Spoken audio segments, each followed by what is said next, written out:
Hi, everybody. John here with PT. Dan with Sandler Training. PTS Dan. How are we doing, Dan? Hey, John, fine. Yourself? I am well. I am well. Have any jokes for us this morning? Oh, none. I'm not a None. funny guy. Not a funny guy. All right. So let's talk about sales engagements. We've all been in those situations. You're talking to a prospect or maybe even a client. Something seems a little off or wrong based on something they said or their demeanor or their body language or whatever it is.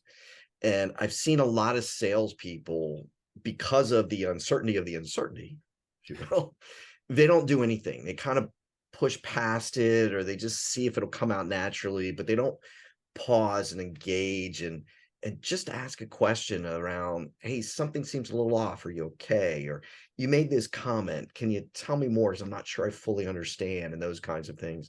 And I see too many salespeople brush past that and just kind of continue on with their agenda, if you will. And then they're not quite sure why somebody didn't buy, move forward, act, etc. So it leaves me with if there's uncertainty, take some action, do something about it. But can you talk about those kinds of scenarios and how salespeople should think about them?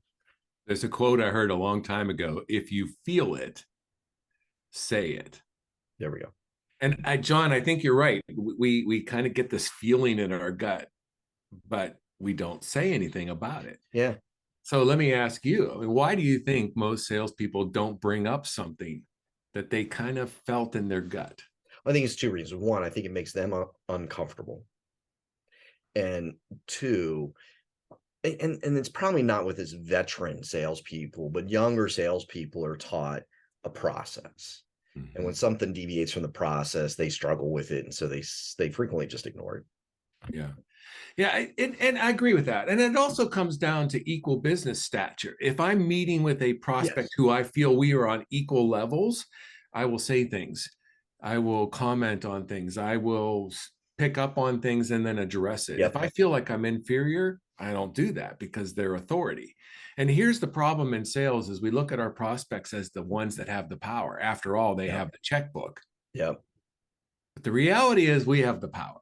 And, Yep. and because we have the solution to their pain. And so I guess, I also look at it this way. A lot of times salespeople tell prospects what the prospect wants to hear because we don't want to lose the sale. Yep. We want to keep them happy.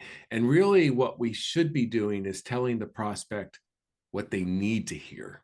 Yeah. And that's when we become a trusted advisor, so to speak. We tell them things nobody else will tell them. Everybody else is a yes man or yes woman around them, but not us. We tell it straight. Well, and I think the other thing you're saying there that we've talked a lot about is that concept around challenging prospects on a position, a comment, a stance, whatever, something going on in their world, versus what you described of just brushing past it as something that will get in the way of our sale, but not accounting for they're really only going to hire people they respect unless they're just ready to buy from anybody. Right. And they're Right. not going to respect you if you don't address the elephant in the room. Yes. I totally agree. And then an example might be we give out our price and we see the prospect flinch a little bit, which Yes. I know it's a negotiating term, but they flinch, but we just bowl over that because we think we could tell them how great we are and all our wonderful solutions, and they'll just have to buy from us. And then we find out our price was too high. They're like, So well, they did flinch. if you feel it, say it. Say it. Yeah. All right, everybody. See you tomorrow. Have a good one.